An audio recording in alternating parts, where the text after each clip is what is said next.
से पतला हमारे बाल माँ, तार बिजुली से पतला हमारे बाल माँ।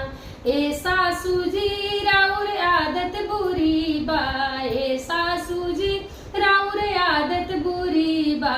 बबुआ कह के बिगड़लू हमारे बाल माँ, बेटा कह के बिगड़लू हमारे बाल माँ। तार बिजुली से पतला हमारे बाल माँ। एगो तीन जी तोहर आदत बुरी बा, एगो तीन जी तोहर आदत बुरी बा।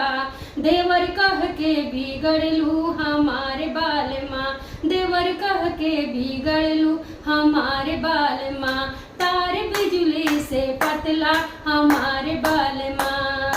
ए ननद जी तोहर आदत बुरी बा, ए ननद जी तोहर आदत बुरी। भैया कह के बिगड़लू हमारे